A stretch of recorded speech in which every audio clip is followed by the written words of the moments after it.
We went from just an agreement or just that Nous document sommes passés to d'un simple accord a transition à un government, gouvernement de which transition was put in place for 3 qui a years. duré 3 ans.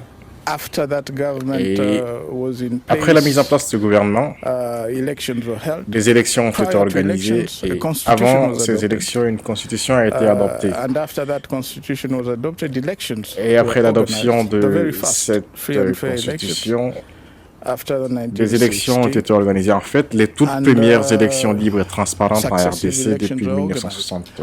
So the implementation Puis, of, des that élections agreement successives ont été tenues. was close to 100%. Alors, le taux d'exécution Meaning d'application we de shifted cet from, accord était près de a proche de 100%, transitional ce qui signifie que to an elected nous sommes government, passés elected d'un institutions gouvernement de transition à until un we gouvernement left élu, office des in institutions élues, 2019. jusqu'à mon départ So the de la document tête de or the la RDC agreement en was 2019. Alors, fully implemented. l'accord de Sun City a été intégralement appliqué. Monsieur le Président, j'ai plusieurs questions pour vous. La première, quelle a été la nature de vos discussions avec le président Mbeki?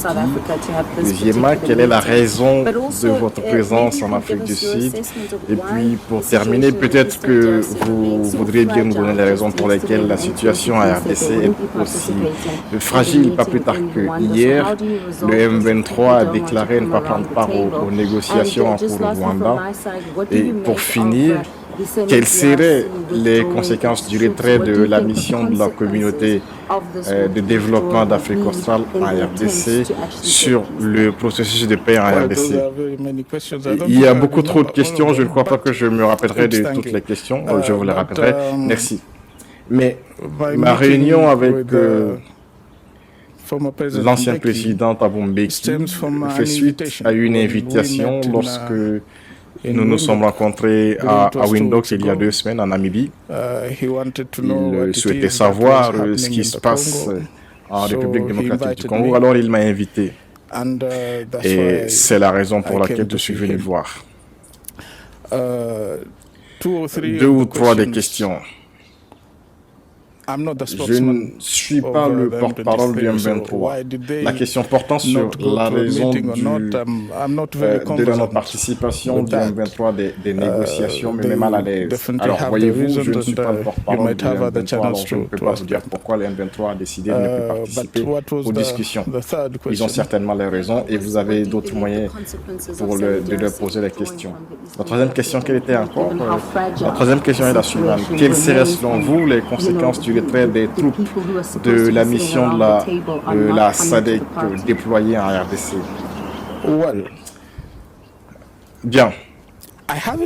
Je n'ai pas suivi de très près la situation ou le déploiement de la force de la SADC et bien sûr l'annonce du retrait des forces de la SADC de la RDC.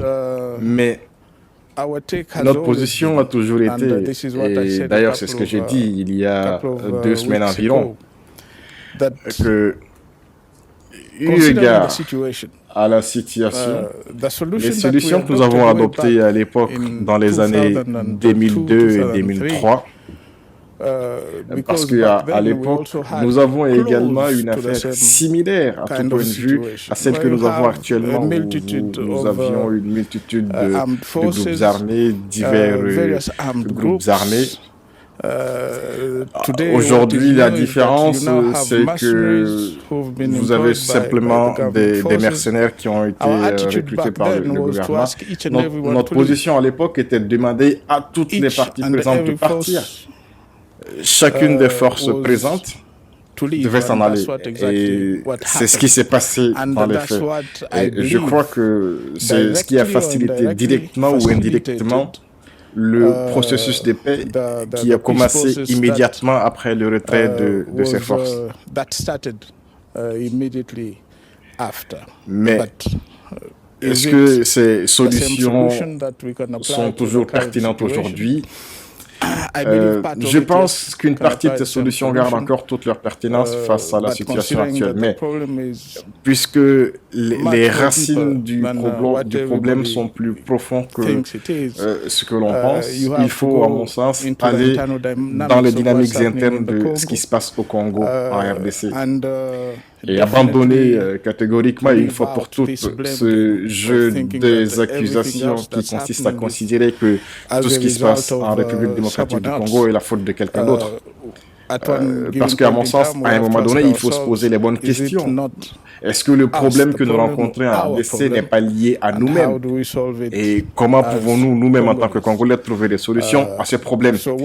Alors, quant à la question portant sur les conséquences du retrait de la force de la communauté de développement d'Afrique australe déployée en RDC, je ne vois pas de véritable chamboulement qui pourrait résulter du départ de la force déployée par la SADC.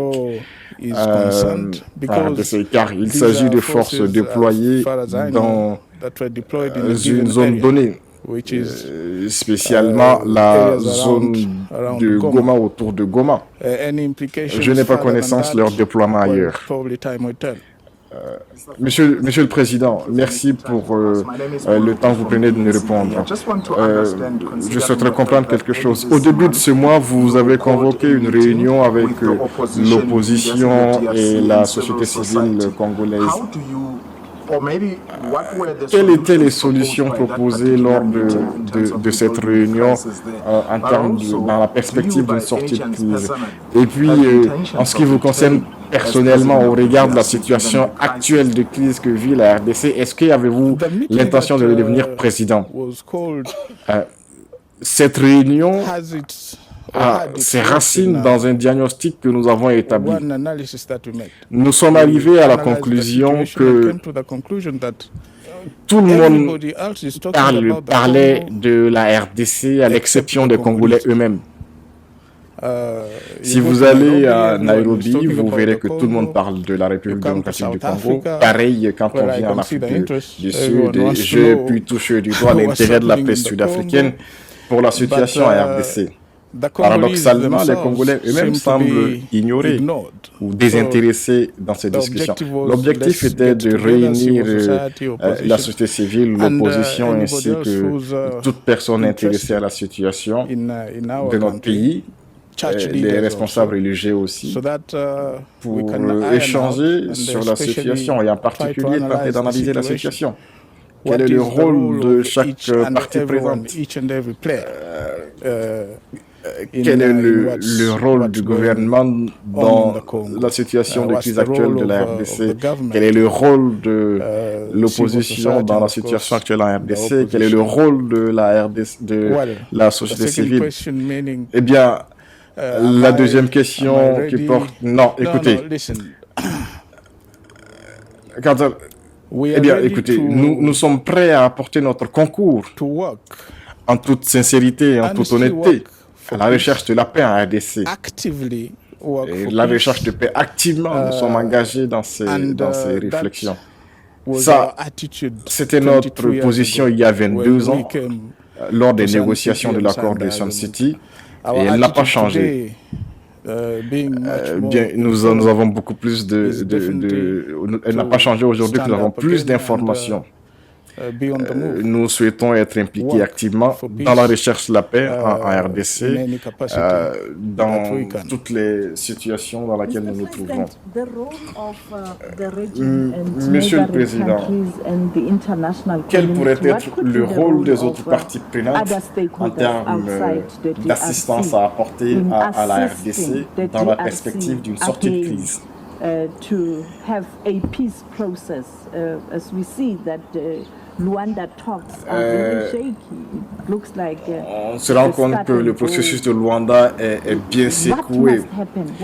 Que peuvent faire les acteurs dans la perspective d'une sortie de crise au regard du fait notamment que le processus de Luanda est un peu secoué? En 2018, j'ai participé ou j'ai pris part à une réunion de la SADC. En fait, ma toute dernière réunion à laquelle j'ai participé en tant que président de la République démocratique du Congo. Et je disais à mes pairs à l'époque que j'étais heureux de céder ma place en tant que président de la RDC, mais je leur disais que la RDC ne serait plus le vieillard de la région, c'est-à-dire un État faible dans la région de la SADC et dans la région des Grands Lacs. Ça, c'était ma conviction en une Congo forte, en un Congo qui s'affirme et s'assume. Mais 6 ans plus tard, nous sommes presque revenus à la case départ, au point de départ, si vous le voulez. À présent, qu'est-ce que tous ces pays peuvent faire? Eh bien, je crois qu'il ne faut pas que ce soit des solutions aux effets cycliques, où on a une situation de paix pendant 5 ans, puis 10-15 ans suivantes, on a une situation conflictuelle. Les Congolais ne veulent pas de ce genre de solution. Je suis convaincu qu'il nous faudrait repartir aux fondamentaux, car il y a près de 16 ou 17 ans, la RDC était dans une situation de relative stabilité. Pas à 100% stable, mais suffisamment stable pour progresser économiquement et en termes de développement, notamment. Alors, que faire? Je pense que nous devons repartir aux fondamentaux, c'est-à-dire que nous devons nous poser la question de savoir où est-ce que nous nous sommes trompés. Je crois que des erreurs ont été commises au sujet. Un certain nombre d'erreurs ont été commises en ce qui concerne le respect de l'état de droit, le respect de la Constitution et en matière de bonne gouvernance. Nous devons repartir à ces fondamentaux. Il faut reconnaître ces erreurs-là. Nous devons repartir à cela. Et quant à savoir ce que ces États voisins à la RDC peuvent faire et que peuvent faire les États voisins, probablement la même chose qui a été fait en 2002, soutenir le processus de paix et aller de l'avant. Vous avez fait référence au fait que le processus de Luanda est bien secoué. Je pense que c'est juste les dynamiques internes. La machine n'est pas encore suffisamment huilée, mais une fois que la machine sera suffisamment huilée, les gens commenceront à se parler sincèrement de la paix. Monsieur le Président, comment réagissez-vous aux accusations du président Félix Tshisekedi faisant de vous un complice du M23? Quelle est votre relation avec ce groupe? Si j'étais vraiment un complice comme il le prétend, eh bien, la situation aurait été très différente de ce qu'elle est aujourd'hui. Elle aurait été très différente. Ce sont des accusations sans fondement. La prochaine fois que vous le rencontrerez, demandez-lui de vous présenter des éléments de preuve de ces accusations. C'est tout ce que je peux dire. En ce qui concerne l'implication du Rwanda, comme vous le savez probablement, Pretoria, par la voix du président Ramaphosa, accuse le Rwanda de fournir un appui au M23. Alors, s'il est vrai que le Rwanda apporte son concours à des gens qui veulent déstabiliser la RDC, votre pays, quelle devrait être selon vous l'attitude de la communauté internationale à l'égard du Rwanda qui participe à la déstabilisation de votre pays? Je n'ai pas encore eu l'occasion de discuter avec le président Cyril Ramaphosa, alors je ne me permettrai pas d'approuver ou de désapprouver des propos qui lui sont attribués.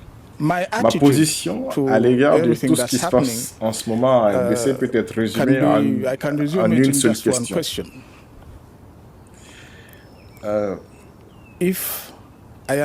Si je suis faible ou vulnérable, à qui la faute? Est-ce la faute de mon voisin ou de mon ennemi, ou alors c'est ma faute personnelle? Je suis vulnérable. Eh bien, la réponse à cette question vous permettra de trouver une réponse, une solution au problème que vous rencontrez. Et la RDC ne peut pas continuer à être cet enfant pleurnichard de la région, criant sur tous les toits combien elle est faible face aux autres qui sont forts. That, to me, is not the right approach. Cela ne me semble pas être une approche adéquate. Alors, comment la communauté internationale devrait réagir face à une telle situation? Eh bien, je ne suis pas partie, ou je ne fais pas partie de cette communauté internationale en particulier, mais en tant que Congolais, ce qui m'intéresse, et ce qui intéresse les Congolais, c'est de savoir comment trouver une solution par nous-mêmes. Je suis convaincu que cette façon de considérer le problème nous placerait dans une meilleure situation. Dans les solutions que vous envisagez pour la RDC dans une perspective de sortie de crise, est-ce que vous envisagez un processus de construction d'une nation? Et si oui, à quoi cela ressemblerait? Et qui prendrait part dans ce processus de construction de l'État? Nous parlions tantôt de l'accord de Sun City. L'accord de Sun City a mis en place les bases indispensables à la construction d'une nation. Je ne crois pas qu'on puisse faire mieux que ce que nous avons déjà fait à Sun City dans le sens d'une résolution durable de la crise en RDC. Je doute fort qu'on puisse faire mieux que cela. C'est pourquoi je parlais du retour aux fondamentaux, parce qu'au bout de 3 ans, l'accord de Sun City a débouché sur une constitution qui a jeté les bases de ce dont vous parlez, à savoir la construction d'une nation, la construction d'institutions fortes, des élections, et à partir de là, le reste était censé suivre. À mon sens, ça pourrait être une approche sérieuse à considérer. Monsieur le Président, avez-vous des regrets au sujet du soutien que vous avez apporté au président Félix Tshisekedi lors de son premier mandat? Non, je ne vis pas avec des regrets, non. Des erreurs, on en fait dans la vie. Et ces erreurs vous rendent fort. Et si vous êtes faible, vos erreurs vous affaiblissent. Je crois que je suis plus fort aujourd'hui qu'hier, précisément grâce aux erreurs que j'ai pu faire.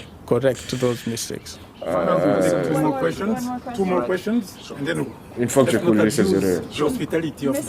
N'abusons pas de l'hospitalité du président. 2 questions et puis on arrête là. Non, c'est un dictateur. 4 questions supplémentaires, on arrête là. Il y a des rumeurs qui circulent au sujet d'un probable coup d'État ou d'une rébellion potentielle en cours dans la région du Katanga. Qu'en pensez-vous? Bien. Tout le Congo est à risque. Ce n'est pas seulement le Katanga qui est à risque. Le risque est à travers tout le pays. 2,3 millions de mètres carrés du territoire congolais est à risque. Quel type de risque? Risque de bébélion ou risque de soulèvement ou d'insurrection partout au Congo? Pas seulement le Katanga ou une autre région considérée isolement. Pensez-vous, une dernière question de ma part, pensez-vous que votre successeur, le président Félix Tshisekedi, la crise dans le nord de la RDC perdurera aussi longtemps que Tshisekedi sera président? Est-ce que ça, c'est votre impression? Autrement dit, est-ce que vous considérez que le problème de la RDC peut se résumer en ce nom, Félix Tshisekedi? Et si vous devriez résumer le problème à RDC, que diriez-vous? Très brièvement.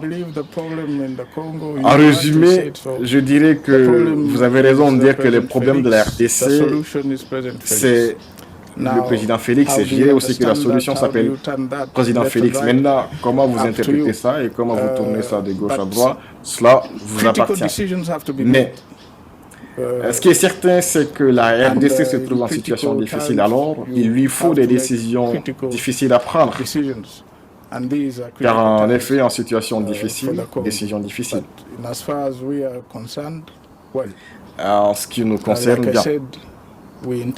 Et comme je l'ai dit, j'ai bien l'intention d'être impliqué dans tout ce qui se passe, et spécialement en ce qui concerne la recherche de la paix, et de tourner, au lieu qu'il s'agisse d'une affaire de la SADC ou une affaire de la communauté des États de l'Afrique de l'Est, les Congolais doivent s'approprier toutes les initiatives de recherche de la paix ou de retour de la paix en RDC.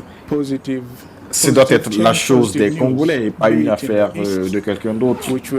Et je suis prêt à m'engager partout où il y a en perspective des changements positifs, dans le sud, dans le nord, à l'ouest. Merci beaucoup, Mr. President. Thank you. Thanks a lot. Merci. Merci beaucoup.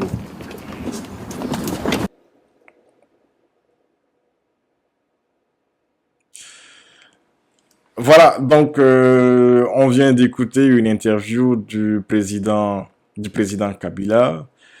Il n'est pas passé par 4 chemins, hein. Il a dit, il pointe du doigt le leadership du président Félix Tshisekedi. Il a un discours qui est très proche, ou en tout cas qui a un certain rapproche, un discours qui peut être rapproché de celui de Kigali. Je ne dis pas que il y a, enfin je ne l'accuse pas, mais dans les éléments de langage, il est à peu près, il a une approche similaire à celle de Paul Kagame. Peut-on l'en vouloir pour cela? La question reste posée. Ce qui est certain, c'est que les présidents Joseph Kabila et Félix Tshisekedi ne sont plus en bons termes, si on peut le dire ainsi. C'est sûr, parce que il l'accuse frontalement de manque de leadership, et il fustige d'une certaine façon l'approche que le président Félix Tshisekedi et son équipe adoptent vis-à-vis de la situation à l'est de la RDC. Pour lui, clairement, l'accord de Sun City, c'est l'alpha et l'oméga de la situation, et c'est ce que dit depuis tout le temps Paul Kagame. These are people right issues. Rappelez-vous, il a dit, c'est une question de droit. Et en réalité, ce que Joseph Kabila dit, c'est qu'il faut, comme il l'a fait à l'époque, former un gouvernement de transition où il avait fait entrer Jean-Pierre Bemba dans le gouvernement. Les éléments des différentes forces présentes en RDC ont été démobilisés et réintégrés à l'armée régulière pour ne pas qu'ils repartent dans les montagnes et dans les forêts. Voilà. Donc, en réalité, le président Kabila dit non, ne soyez pas dans la dynamique belliqueuse. Au contraire, il faut être dans une dynamique de conciliation, discuter, intégrer-les pour ceux qui sont prêts à déposer les armes sous cette condition, parce qu'ils considèrent qu'ils ont des droits à faire valoir contre l'État congolais, et c'est pourquoi ils ont pris les armes toutes les fois que ces droits ne sont pas reconnus. En tout cas, c'est de ce que j'ai compris. J'essaie de résumer très brièvement ce que je retiens de l'intervention de Joseph Kabila. Bon, on retient donc un homme qui visiblement est intéressé, ou si je puis dire préoccupé par la situation de son pays, à la différence de certains chefs d'État qui adoptent une position de complète neutralité. On voit là que bon, c'est quelqu'un qui semble être intéressé, mais véritablement à la situation de la RDC, qui tente de faire des pieds et des mains. Et bon, même s'il il a été démarché, il n'est pas à l'initiative de cette rencontre ou de cette conférence de presse. On peut dire que c'est Thabo Mbeki qui est à l'initiative, puisque comme il l'a dit, c'est Monsieur le Président de la République, de l'ancien Président de la République, Thabo Mbeki, qui l'a invité. Après tout, enfin, en Afrique du Sud, je ne sais pas où ils se sont rencontrés, exactement dans quelle ville, mais voilà, qu'est-ce qu'on peut retenir de ça? Qu'il est très intéressé et préoccupé probablement, même si les sourires qu'ils donnent au détour des questions qu'ils apportent moi, m'ont agacé. Pour une question aussi sérieuse, face aux caméras, il faut... Voilà. Mais ça, c'est juste mon opinion. Et vous, qu'est-ce que vous en pensez? Qu'est-ce que vous pensez des positions ou des convictions du président Kabila? Parce qu'il a une forte conviction sur l'intérêt ou la pertinence de l'accord de Sun City, du temps où Kofi Annan, je crois, était secrétaire général de l'Organisation des Nations Unies, en abrégé ONU. Il pense que les solutions qui ont l'accord globalement de Sun City doit être considéré. Il pense que Félix Tshisekedi et son équipe a tort de mépriser cet accord-là ou de mépriser les conclusions qui sont contenues dans cet accord-là.